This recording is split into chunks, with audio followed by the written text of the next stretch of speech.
Gloria a Dios. Buenas noches, hermanos, que el Señor les bendiga. Es una bendición que podemos estar un nuevo jueves para seguir aprendiendo de la palabra del Señor. La verdad que no está de más, sino que al contrario, es una bendición que tengamos estos medios para poder aprender. Vamos a orar antes de comenzar la enseñanza. Padre, te damos gracias a esta hora porque nos permites una vez más poder, Señor, estar aquí delante de ti, pidiendo, Padre, primero que limpies nuestro corazón, que perdones nuestros pecados, nuestras impurezas, nuestros malos pensamientos y todo aquello, Señor, que de lo cual, Padre, como aprendíamos el día de ayer, nos hemos contaminado, cosas en el andar, en el transitar de este día a día. Padre, para poder, Señor, recibir más de ti, que tú puedas limpiarnos de cualquier contaminación. Señor, también te queremos pedir por la vida de las peticiones de nuestros hermanos que están con quebranto de salud, que están enfermos. Padre, te pedimos por, Señor, nuestra hermana Blanca González, Señor, que pongas tu mano de sanidad sobre su vida. Señor, que hagas un milagro, que completes el milagro en su vida, que traigas paz a la vida de tu hijo, traigas paz a la vida de su esposo como la de sus hijos, Padre, Señor, y que así como las maravillas que has hecho en su vida, tú lo sigas haciendo. Señor, tenemos fe, creemos a ti. Padre, tu palabra dice que todo lo que pidáis al Padre creyendo, lo recibiréis. Señor, y escucha nuestra súplica. También te pedimos por la vida de nuestra hermana Noemí de Calderón, de nuestra hermana Sara Lilian de Varías, Alicia Tobar, Angie Flores. Señor, también por nuestro hermano Levi Cepeda, Padre, que pongas tu mano de salud sobre su vida, que le des paz también a su familia, Señor, y te pedimos por la salud y también por el alma de Mariana Villescas y de su familia, que puedan conocerte, Señor. Así seguimos pidiendo por la salud de Fernandito Castro, Padre, que pongas tu mano de salud sobre la vida de este niño.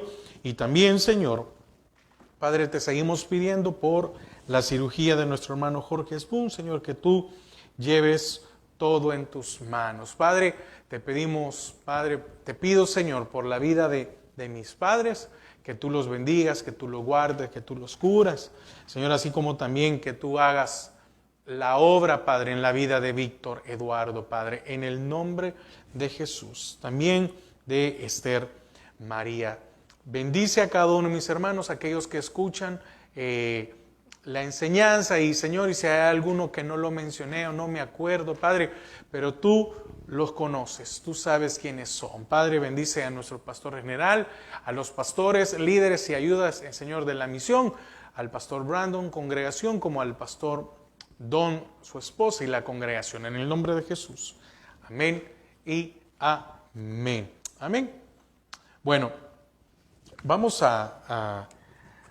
el tema de este estudio es el juicio de Dios sobre las naciones. Juicio de Dios sobre las naciones. Amén. Juicio de Dios sobre las naciones, y eso está, acompáñeme a Joel 3.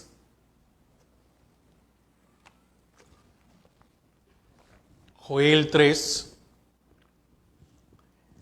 y vamos a leer la palabra del Señor. Joel 3, versículo 1. Amén. Versículo 1. Vamos a leer ahorita hasta el 15. Amén. Dice, porque aquí que en aquellos días y en aquel tiempo en que haré volver la cautividad de Judá y de Jerusalén, reuniré a todas las naciones y las haré descender al valle de Josafat, y allí entraré en juicio con ellas a causa de mi pueblo y de Israel mi heredad, a quienes ellas esparcieron entre las naciones y repartieron mi tierra, y echaron suerte sobre mi pueblo y dieron los niños por una ramera y vendieron las niñas por vino para beber. Y también, ¿qué tengo yo con vosotras, Tiro y Sidón, y todo el territorio de Filistea? ¿Queréis vengaros de mí?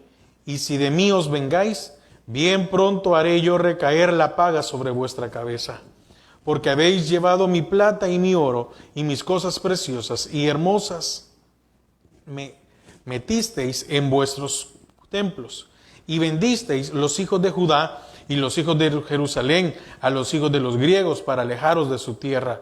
He aquí yo los levantaré del lugar de donde los vendisteis y volveré vuestra paga sobre vuestra cabeza. Y venderé vuestros hijos y vuestras hijas a los hijos de Judá, y ellos los venderán a los sabeos, nación lejana, porque Jehová ha hablado. Proclamad esto entre las naciones, proclamad guerra, despertad a los valientes, acérquense, vengan todos los hombres de guerra, forjad espada de vuestros asadones, lanzas de vuestras hoces. Diga el débil, fuerte soy. Juntaos y venid, naciones todas de alrededor, y congregaos. Haz venir allí, oh Jehová, a tus fuertes. Despiértense las naciones y suban al valle de Josafat, porque allí me sentaré para juzgar a todas las naciones de alrededor. Echad la hoz, porque la mies ya está madura. Venid, descended, porque el lagar está lleno. Rebosan las cubas, porque mucha es la maldad de ellos. Muchos pueblos en el valle de la decisión, porque cercano está el día de Jehová en el valle de la decisión. El sol y la luna se oscurecerán, y las estrellas retraerán su esplendor. Padre, te damos gracias, atamos y sujetamos todo estorbo que se quiera levantar a esta hora para interferir con el desarrollo de tu palabra. Amén y amén. Amén. Bueno, fíjese que este capítulo de Joel 3, que como lo dije en el jueves pasado, y ese ya es el último, ¿verdad? 3 capítulos tiene, pero como decía, es un libro con mucha escatología. No estoy tratando de meterme en sí el estudio como escatología, sino como se lo dije, creo yo que al principio, es conocer algunos libros de la Biblia. Muchas veces nosotros desconocemos los libros. Sí, es cierto, y tal vez nosotros nos vamos allá más a los libros del Nuevo Testamento, pero hay libros como el caso de Joel que nos van a ayudar a entender otras cosas. Tenemos que tener un conocimiento como para poder entender libros de Amós, libros de Malaquías, de Esdras, ¿sí? de Oseas, porque son profecía. Y es más, hasta parte en lo de Apocalipsis, porque tiene mucho de escatología. Fíjense que este capítulo 3 está dividido en 3 porciones. ¿Por qué? Porque el día de Jehová se proyecta como un día de juicio sobre las naciones paganas. Eso es del 1 al 15, lo que acabamos de leer. Del 16 al 17 es el perdón o la exculpa de los pecados. Y de bendición del 18 al 21 para Israel. Recuerde una cosa, Israel va a ser restaurado. Ahora Israel, déjeme decirlo en estas palabras, ahora Israel es una nación apóstata. Pero hay una promesa, y es que el Señor va a restaurar a Israel. ¿Por qué? Porque es su pueblo escogido. Nosotros no éramos pueblo escogido y ahora somos pueblo escogido. Es más, no éramos pueblo suyo y somos la novia. Entonces, en estas circunstancias, viendo el versículo 1, donde dice, porque aquí, recuerden Joel 3:1, porque aquí que en aquellos días y en aquel tiempo en que haré volver la cautividad de Judá y de Jerusalén. Está hablando del reino del norte, del reino del sur, de Judá y de Israel, ¿verdad?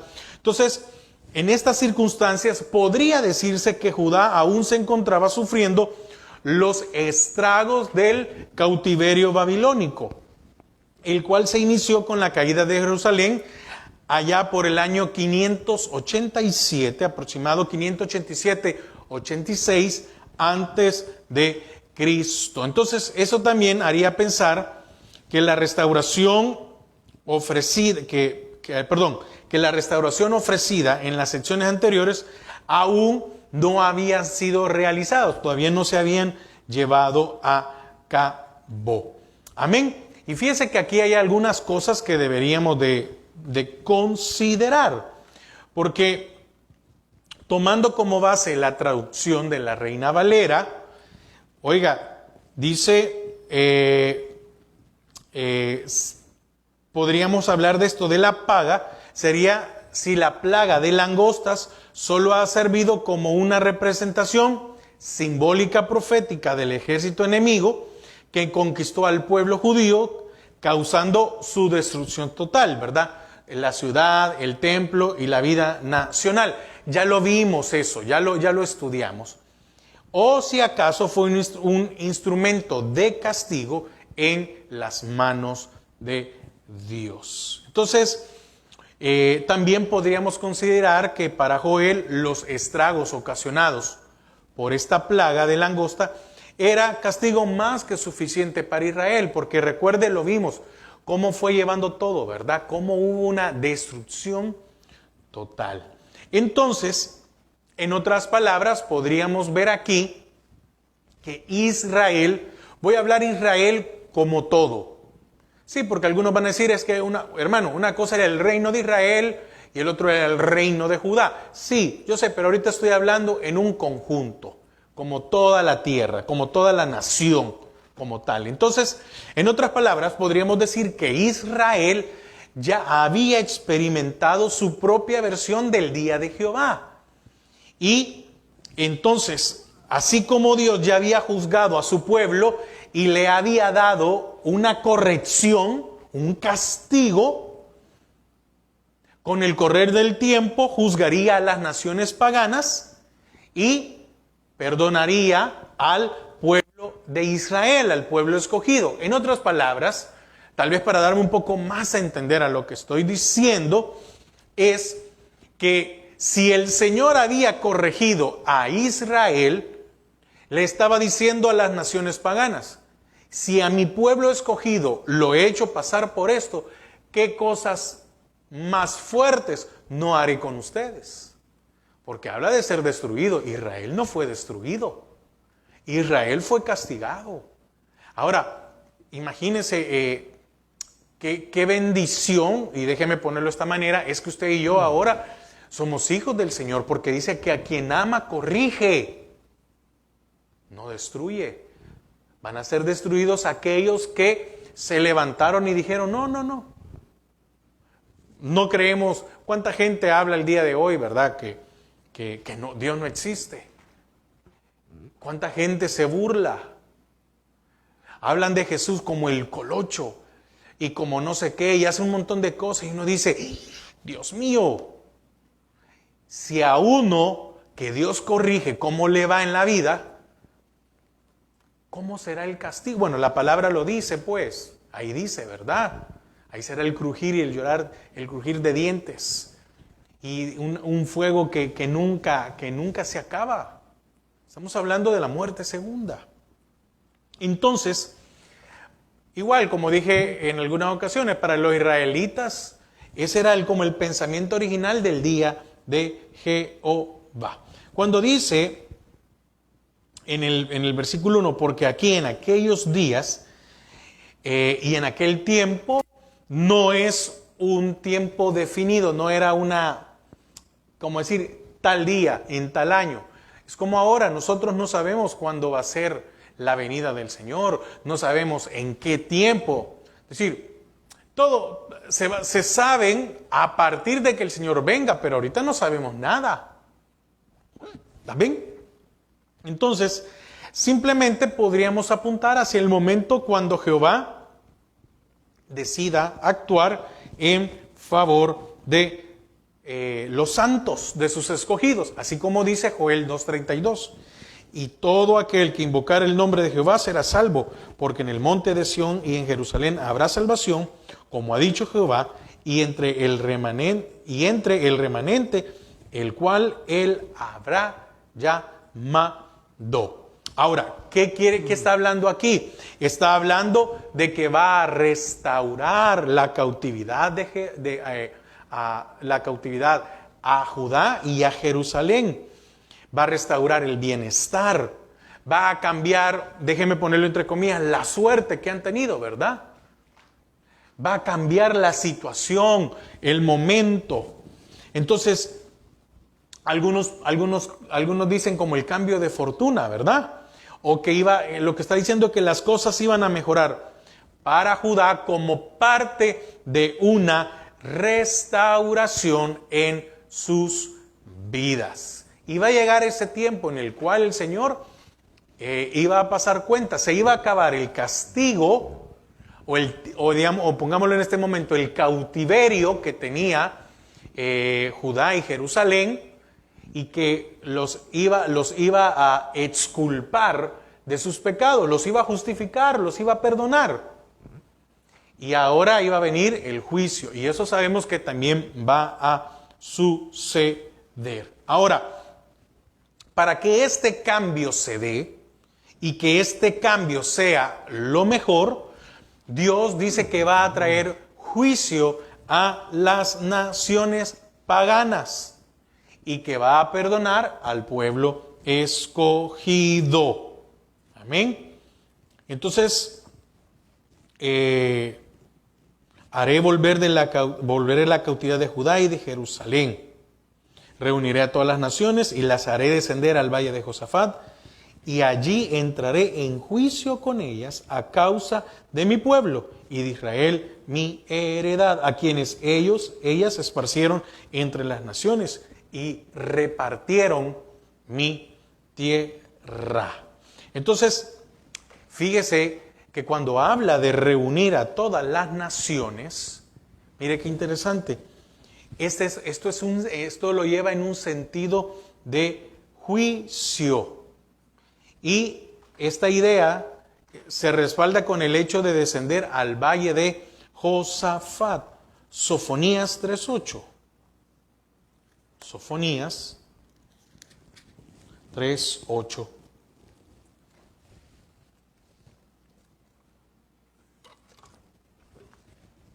Por tanto, esperadme, dice Jehová, hasta el día que me levante para juzgaros, porque mi determinación es reunir todas las naciones, juntar los reinos, para derramar sobre ellos mi enojo.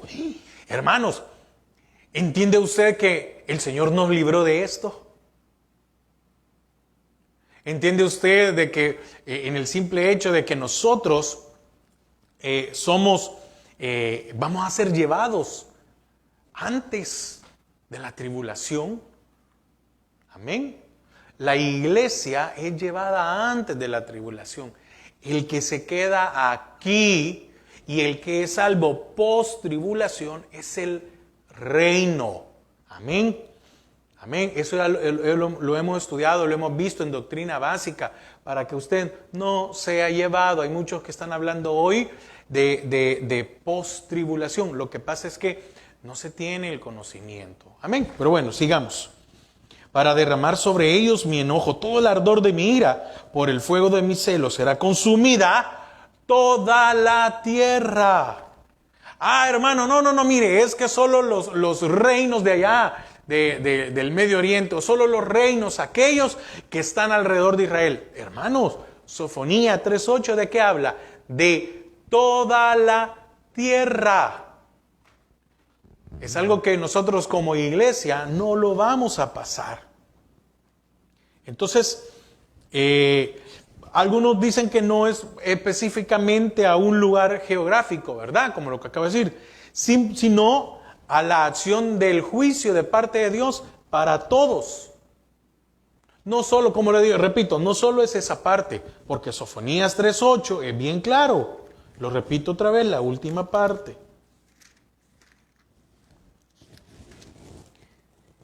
Por el fuego de mi celo será consumida toda la tierra. Amén. Entonces, ahora, el Señor es bien claro al apuntar que su juicio contra las naciones es por lo que estos han hecho en contra de su pueblo. Y dice, de Israel, mi heredad. Amén. Versículo 2. y allí entraré en juicio con ellas a causa de mi pueblo y de Israel, todo, ¿verdad? Judá y Jerusalén, Israel, mi heredad. Amén. De todo Israel, perdón, quiero hablar de todo Israel, no quiero ocupar Judá y Jerusalén, no, de todo Israel. Amén. Amén, porque por veces, algunas veces, perdón, me confundo, entonces no quiero entrar. Entonces vamos a hablar de Israel. Amén. Entonces, ahora, el contexto de lo que está aquí permite observar cuáles han sido esas naciones, las mismas que también constituyen los cargos contra esas naciones.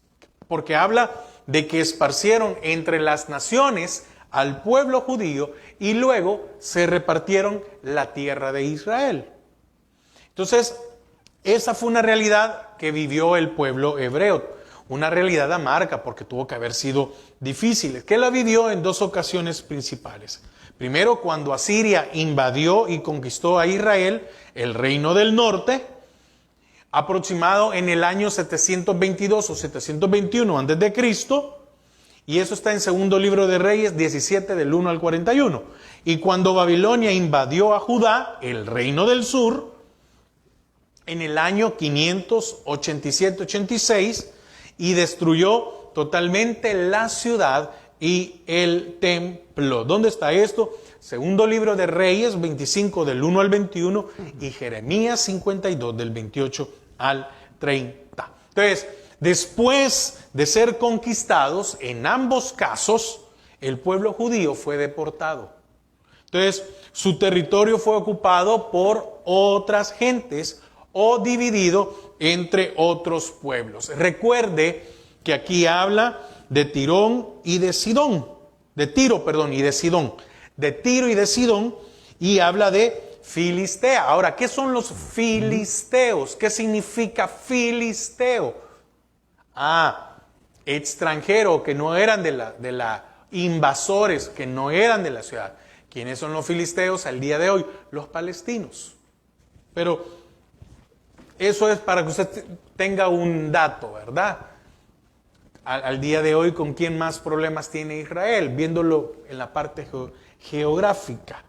Entonces, otro de los terribles actos contra el pueblo de Dios es que los niños fueron vendidos como esclavos. Fíjese la osadía que tuvieron estos pueblos. Se metieron con los niños de Dios. ¿Eran los niños de Israel? Sí. Y esto les llevó, sí, por causa de los padres. Porque el Señor... Pero diferente fue lo que estos hicieron con los niños. Porque recuerde una cosa, ¿se acuerda que en Deuteronomio leímos lo que el Señor había dicho con respecto a algunos que habían leyes? Y explicaba en algunas por qué sí había que morir, a matarlos a todos. Lo vimos ahí. Ahora entiende, ahora ve por qué, al haber estudiado mucho tiempo, porque para algunos pudo haber sido cansado, tedioso, aburrido. Espero que usted no sea de esos, pero déjeme decirlo. Haber estudiado todas esas cositas en Deuteronomio y poder entender ahora, ¿verdad? Las que están cerca se las tienes que acabar, y las que están lejos, vas a ver, ¿te van a tributar o no? Y si agarras a una mujer y la tomas como mujer, va a ser esto. Y si al final no te agradó, no la vas a matar. Oiga, el Señor fue bien claro. Ahora, fíjese, los niños fueron vendidos como esclavos. Y el Señor dice, tengo esta cuenta pendiente con ustedes. No se me ha olvidado. Fíjese que hay una frase, pagaron como prostituta, debe entenderse como el precio que se pagaba para pasar un rato de placer con una ramera. Porque dice, y echaron suertes sobre mi pueblo, y dieron los niños por una ramera. Se debe entenderse como el precio que se pagaba. Es decir, los niños El precio de los niños es lo que se pagaba por el placer de estar con una prostituta o con una ramera. Después dice, y vendieron las niñas por vino para beber. Las niñas habían sido vendidas por vino para beber. No vemos aquí cuánto vino, pero imagínense, una botella, te doy una niña por una botella de vino.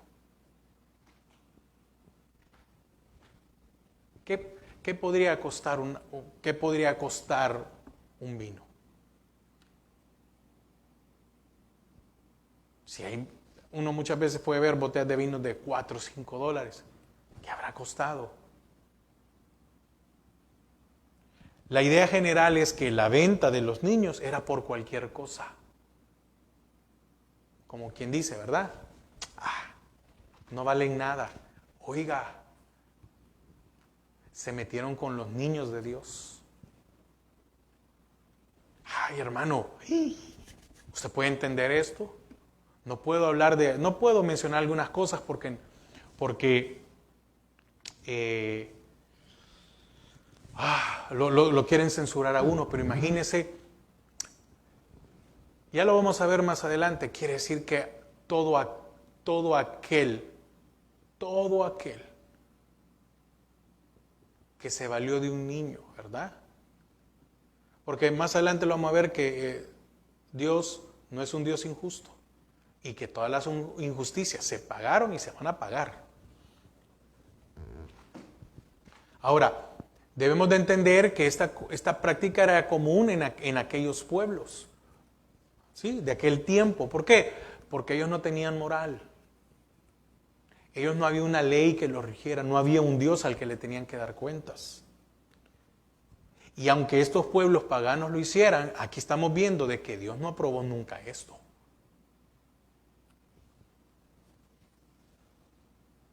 Sí, es cierto, muchos niños pagaron eso, pero ¿quién tuvieron culpa? Los padres. No, sobre nosotros y nuestros hijos y los hijos de nuestros hijos. Imagínense las palabras que podía salir de un pueblo como de Israel. Ahora, versículo 4. Y también, ¿qué tengo yo con vosotras, Tiro y Sidón? Y todo el territorio de Filistea. ¿Queréis vengaros de mí? Y si de mí os vengáis, bien pronto yo haré recaer la paga sobre vuestra cabeza. Fíjense que esta pronunciación del profeta es retórico, ¿verdad? Como si Dios estuviera dialogando con estos pueblos. Es obvio que los que estaban escuchando esto eran los judíos, no los habitantes de los otros pueblos. Esto que estamos estudiando ahorita es usted y yo, que somos sus hijos. Lo más seguro, tal vez no hay alguien no converso escuchando esto. Entonces, pero el propósito es asegurarle a los judíos que Dios los iba a exculpar o le iba a quitar la culpa de todo el mal recibido y que los iba a vindicar, esto es exculpar o quitar la culpa, ¿verdad? Y Tiro y Sidón estaban al norte. Oiga, Tiro y Sidón estaban al norte en la provincia fenicia. Y todas las comarcas de Filistea se refiere a las 5 ciudades principales de los filisteos, que es Gaza, Asdod, Ascalón, Gad y Ecrón. Eso está, déjeme ver, Josué 13:3.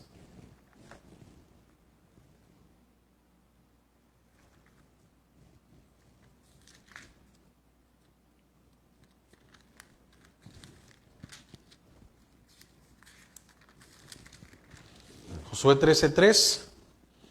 Y desde Sior, que está al oriente de Egipto, hasta el límite de Ecrón al norte, que se considera de los cananeos, de los 5 principales de los filisteos, el gaseo, el asdodeo, el ascaloneo, el geteo y el ecroneo, también los Abeos.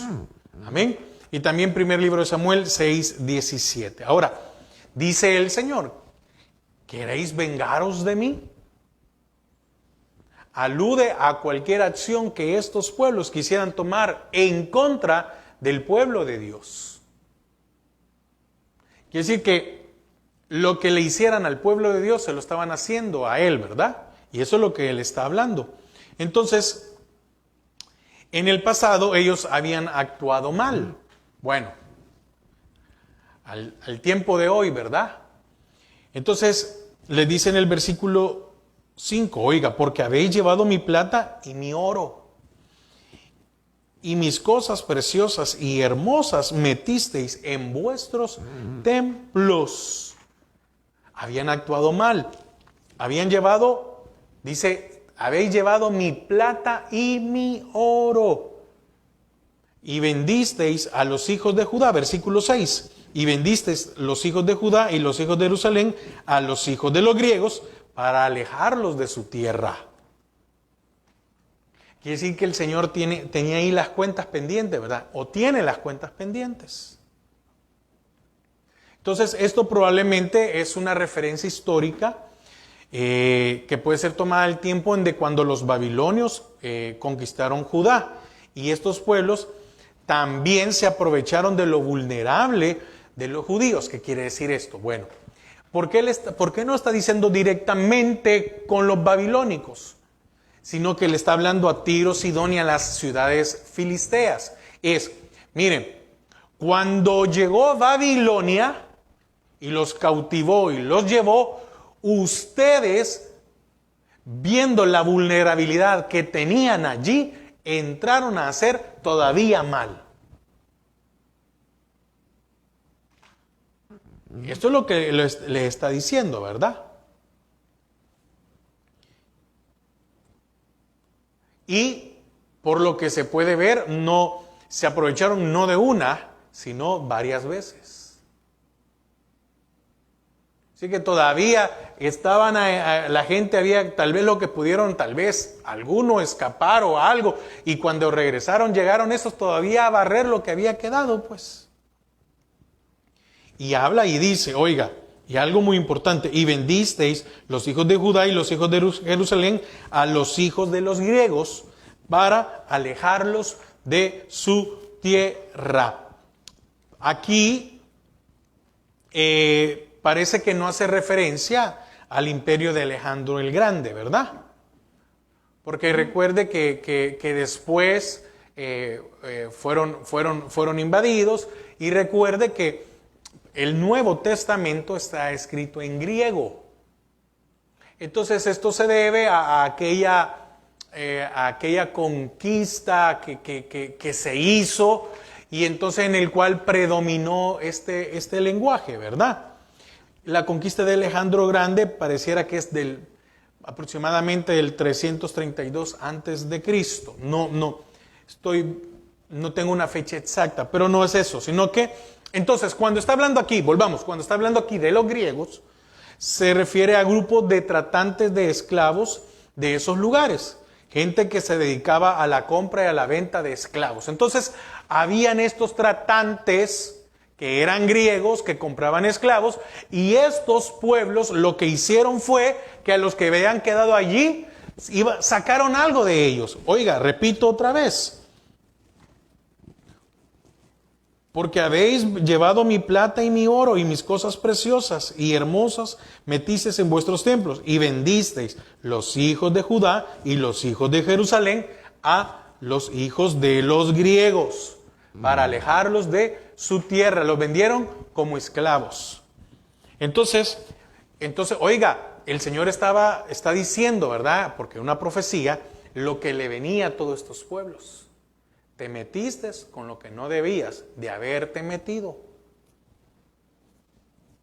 Entonces, por eso dice, para alejarlos de sus territorios, para que se olvidaran allá. Ustedes son griegos, llévenselos, es decir, llévenselos y que sean esclavos toda la vida, que allá mueran y que no vuelvan aquí. Quiere decir que aparte del pueblo que se habían llevado cautivo, la intención de esto era sacar a todos los que estaban allí y quedarse ellos. Y tomar esas tierras y decir, a ustedes lo sacaron, ahora estas tierras son nuestras. ¿Eran de ellos? ¿Eran de los filisteos? ¿Era de Tiro? ¿Era de Sidón? ¿Era de todos estos? ¿De los cananeos? No, la tierra no era de ellos. Pero ellos, a los que habían quedado ahí, quisieron expulsarlos, vender, sacar un provecho. Mire, dijeron, sale mejor venderlos porque sacamos algo y si los matamos, no vamos a sacar nada. Los vendemos y que se los lleven, que no quede ningún recuerdo, ya que se han llevado cautivo a todos estos para Babilonia, y entonces que se los lleven esos también lo más lejano posible, porque probablemente no eran directamente, déjeme pensarlo de esta manera, tal vez para Grecia, sino que como eran mercaderes, eran vendedores de esclavos, tal vez iban a algún lugar o otro y ahí los iban vendiendo. Entonces, según las palabras de Jehová, según la profecía, estos pueblos sufrirían las consecuencias de sus actos. Realmente experimentarían lo mismo que habían hecho a otros pueblos. Versículo 7, aquí yo los levantaré del lugar de donde los vendisteis, oiga, y volveré vuestra paga sobre vuestra cabeza. Oiga, mire la promesa. He aquí yo los levantaré del lugar de donde los vendisteis. Quiere decir que el Señor no se olvidó, no se iba a olvidar de aquellos que fueron vendidos, llevados a lugares lejanos. Y volveré vuestra paga sobre sus cabezas. ¿Qué quiere decir? Que ellos también serían vendidos como esclavos a los sabeos, a una nación distante. Versículo 8. Y venderé vuestros hijos. Ahora, mire, ahora no era el hombre, ahora era Dios el que los iba a vender. Y dice, y venderé vuestros hijos y vuestras hijas a los hijos de Judá, y ellos los venderán a los sabeos, nación lejana, porque Jehová ha hablado. Estos no se van a levantar, pero los que ustedes vendieron, yo los levantaré y pondré vuestra paga sobre sus cabezas. Amén. Probablemente esto de los sabeos, la referencia geográfica es al sur de Arabia.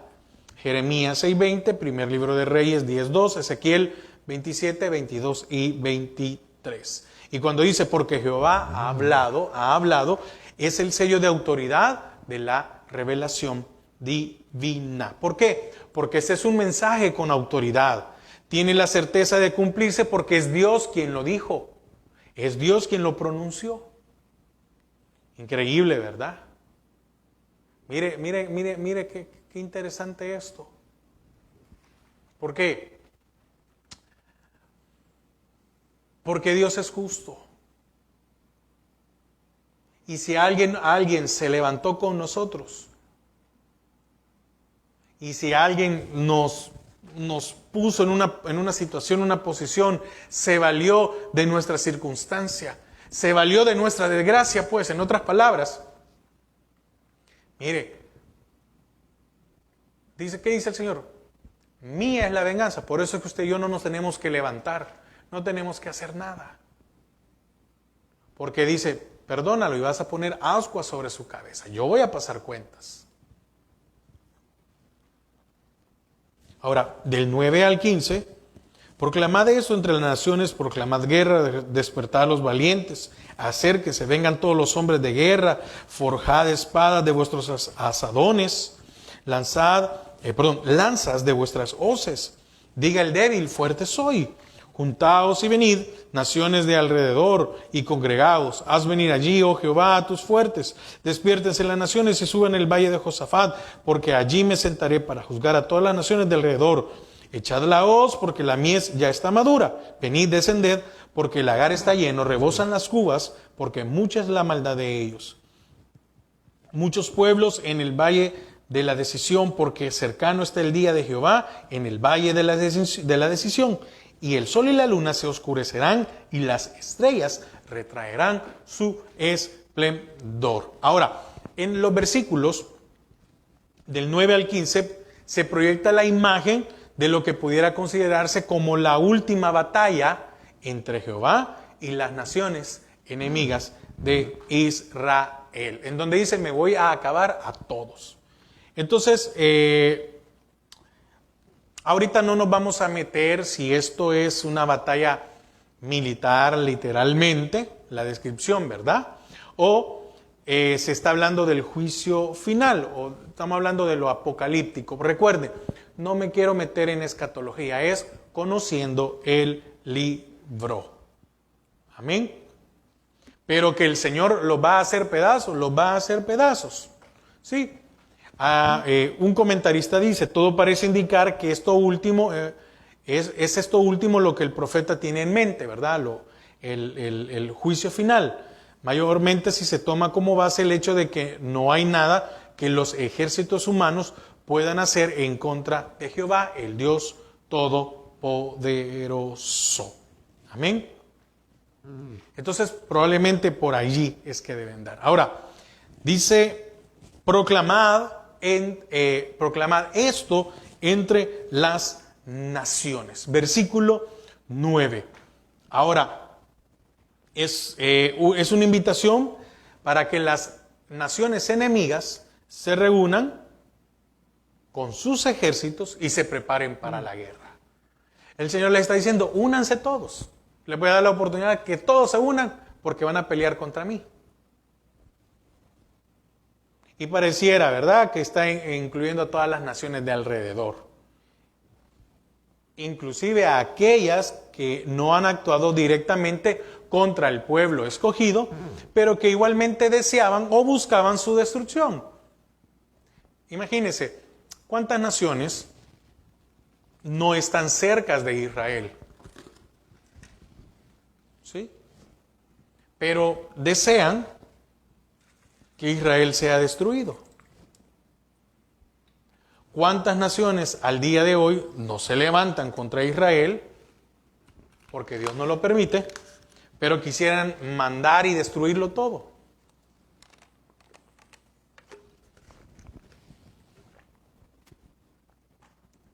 ¿Cuántas cosas se pueden levantar contra nosotros? Y Dios no va a permitir, porque Él un día se levantará y los destruirá. Amén. Entonces, dice: proclamad guerra. Despertad a los valientes, acérquense, vengan todos los hombres de guerra. Fíjese que hay una traducción que habla aquí que se está declarando una guerra santa, pero en el original hebreo se lee literal: santifíquese para la guerra. Y la palabra santificar también significa también prepararse para la batalla. Por eso dice: proclamad guerra. Entonces, versículo 10: forjad espadas de vuestros asadones, lanzas de vuestras hoces, diga el débil, fuerte soy.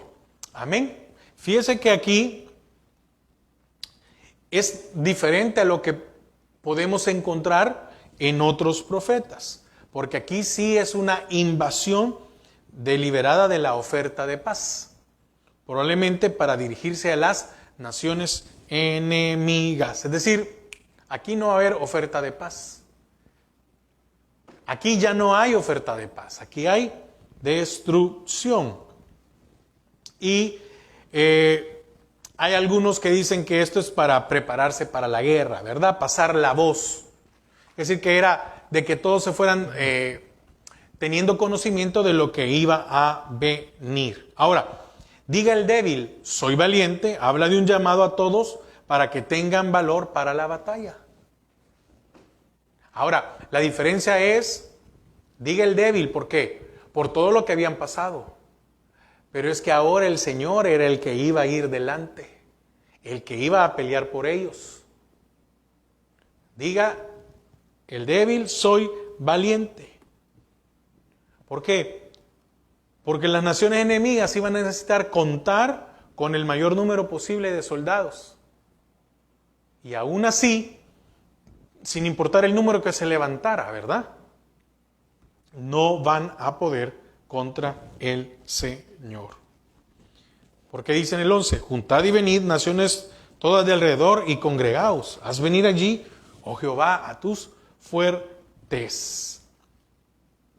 Entonces, el Señor aquí lo que está diciendo es que se unan para la batalla. Pero la batalla contra Jehová. Ustedes se han levantado y han hecho todo lo que han querido contra Israel. Ok, lo he permitido. Ellos han desobedecido y ya pagaron su desobediencia. Ya estuvo. Ahora soy yo el que me levanto contra ustedes. Ahí está el juicio del Señor. Un día Él tiene programado, ¿verdad?, el día que dice, hasta aquí ya estuvo. Mire, es que lo que estamos viviendo cada día se pone peor, ¿verdad? Y uno dice, Señor, uno quisiera que el Señor viniera allá y acabara con toda la maldad que hay. Y el Señor dice, no, es tiempo de gracia, es tiempo de salvación. Predica para alcanzar a aquellos. Ahora, fíjense que dice, apresuraos y acudid, juntaos y venid, naciones de todas de alrededor, y congregaos. Haz venir allí, oh Jehová, a tus fuertes. Está hablando de que se apresuren, que acudan. Es otra forma de aconsejar que se ayuden mutuamente. Ahora, me llamaba la atención porque hay un comentarista que decía, el tono de todo el pasaje es irónico y sarcástico. Hagan todo, reúnanse, les voy a dar tiempo. Es decir, ustedes creen que se pueden enfrentar conmigo. Lo han hecho durante todo ese tiempo. Y como yo he permitido, pero por la desobediencia de ellos, ustedes creen que pueden hacer todo lo que quieran. No, tómense el tiempo. Está bien, háganlo. ¿Por qué? Porque este mismo versículo nos dice que contra quien se enfrentarían es contra Jehová.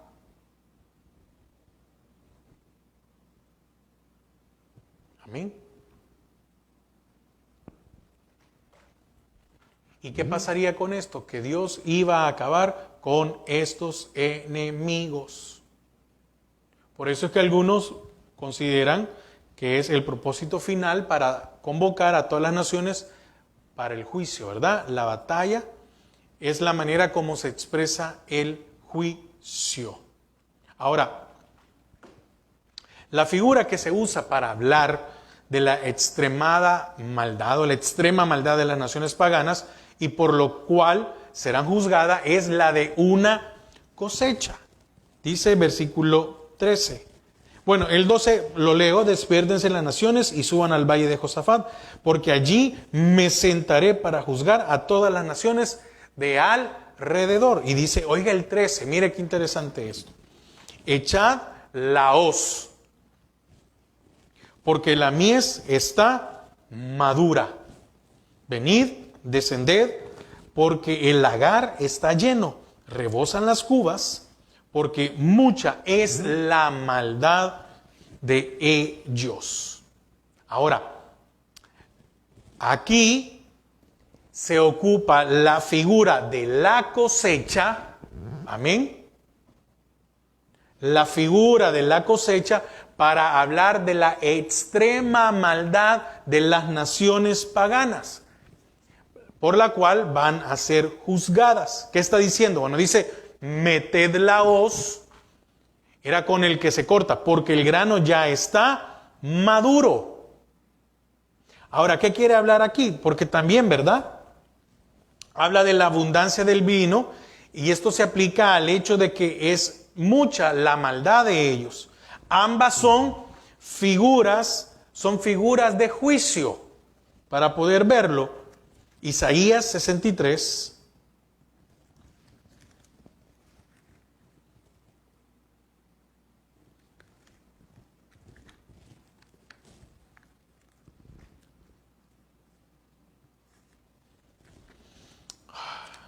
está acabando el tiempo. Isaías 63, del 1 al 6. ¿Quién es este que viene de Bosra con vestidos rojos? Este hermoso en su vestido que marcha en la grandeza de su poder. Yo, el que hablo en justicia, grande para salvar. ¿Por qué es rojo su vestido y tus ropas como el que ha pisado el lagar?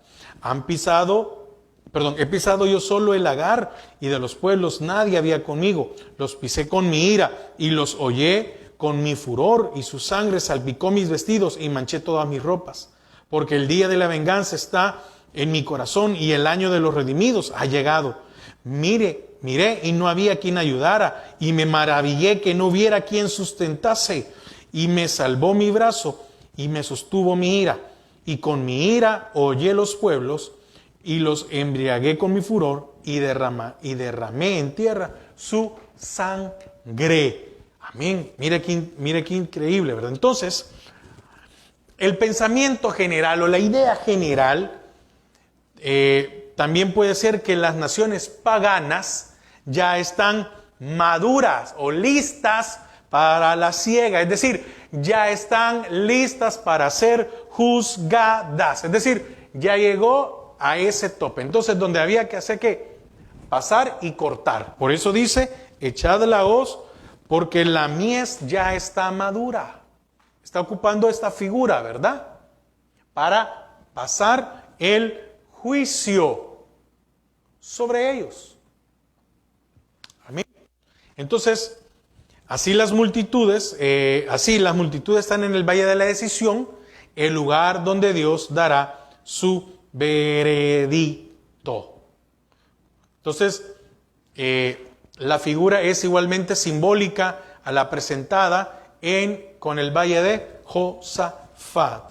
Versículo 2, donde dice, reuniré a todas las naciones y las haré descender al valle de Josafat. Y versículo 12, despiértense las naciones y suban al valle de Josafat. Amén.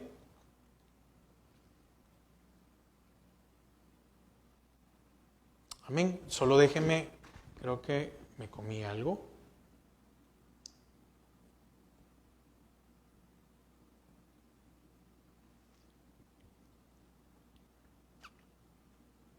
Recuerda, estamos viendo el juicio sobre las naciones. Aquí está. Sí, no sé si lo dije. Josafat significa Jehová juzga. Por eso dice que los iba a reunir en el valle de Josafat. ¿Y qué significa Josafat? En el valle que Jehová juzga. Amén. Amén. Entonces, quiero ir finalizando porque hoy vamos a ver solo eso. Entonces, las naciones ya están maduras, y como están maduras, ya es tiempo de ser juzgadas, ya es tiempo de ser quitadas de la tierra. Entonces, ¿dónde? En el valle de la decisión, lugar donde Dios dará su veredicto final. Entonces, en el pensamiento profético de Joel está la mayor expresión del día de Jehová, el cual ya está presente. Es inminente, pero no necesariamente cercano, porque no sabemos cuándo será. Nosotros debemos de vivir agradando a Dios. Y el versículo 15, versículo 14. Voy a leer del 13 otra vez para finalizar. Echad la hoz porque la mies ya está madura.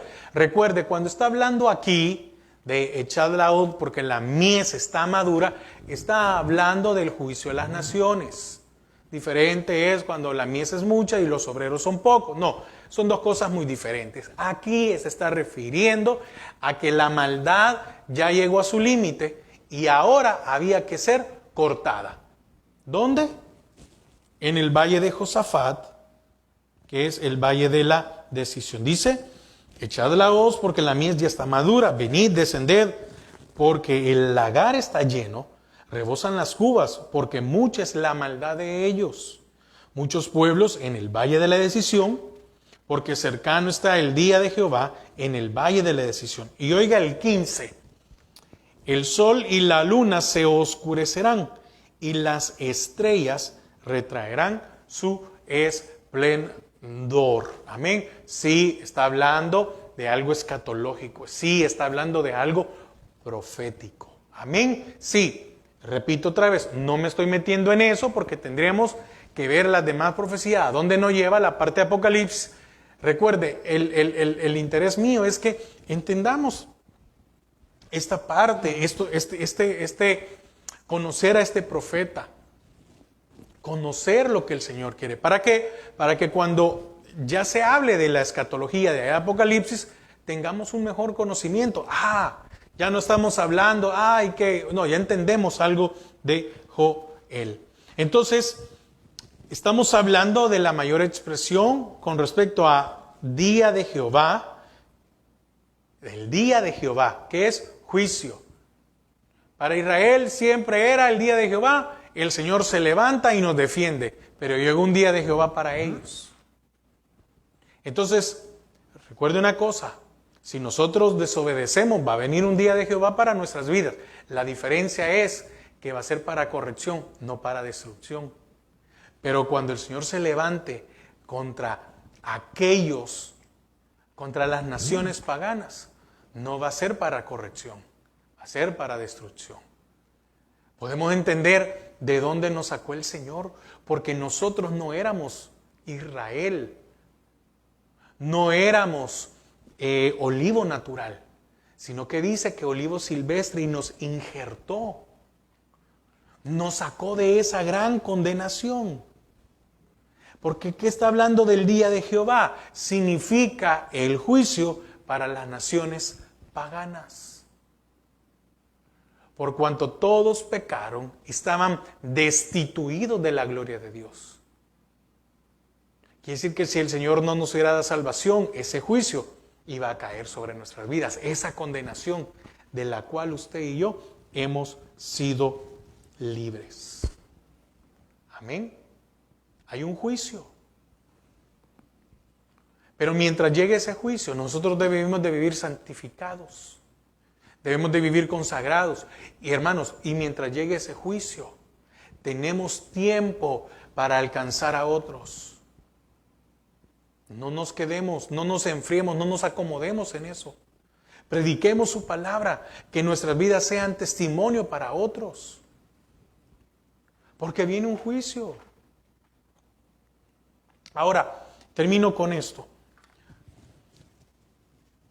Tal vez no piense en otras naciones o no piense en algunos conocidos. Pensemos en aquellos familiares nuestros que no conocen al Señor. Que mientras el Señor no venga por su iglesia, usted y yo tenemos la oportunidad de que ellos conozcan al Señor y sean liberados de esa condenación eterna, de ese juicio, porque un día va a venir el Señor y va a destruir a todas las naciones, a todos aquellos que se levantaron, aquellos que osaron. Hay alguien que se ha valido de nosotros, no nos venguemos. El Señor un día va a hacer juicio también con aquellos, igual que estas naciones, que habían venido los cautiverios y de lo que había quedado todavía llegaron a valerse. El Señor es juez justo. Pero va a venir un juicio contra las naciones paganas. Hermanos, eso así es. Va a venir un juicio. Cuidémonos de no apostatar. Y llevemos la palabra a otros que la necesitan. Padre, te damos gracias a esta hora por habernos hablado. Que, Señor, tu palabra pueda quedar en nuestros corazones. Gracias, porque eres tú el que traes revelación a nuestras vidas. Señor, bendice a cada uno de mis hermanos. Que pongas amor por conocer más de tu palabra. En el nombre de Jesús. Amén y amén. Hermanos, que pasen una feliz noche. Que el Señor les bendiga. Hermanos, que tengamos amor por su palabra, que busquemos más, que queramos aprender más, conocer más de Él. Porque mire, déjeme decirle algo, ¿por qué estoy tal vez enseñando esto? ¿Por qué estoy tocándolo? ¿Por qué no me quiero meter? Porque muchas veces, como creyentes, hay una, déjeme ponerlo de esta manera, dentro de la iglesia cristiana, y hablo en general, hay una corriente en la cual a muchos los han tenido únicamente con la parte de escatología, ¿verdad? Y todos los tiempos, y sucede una guerra, sucede algo, y todo es viendo que ok. Y se ha descuidado tal vez parte del alma, que es lo importante. Pero muchos queremos leer Apocalipsis y entender Apocalipsis cuando tal vez no hemos entendido las profecías que respaldan a eso. Esto nos va a ayudar.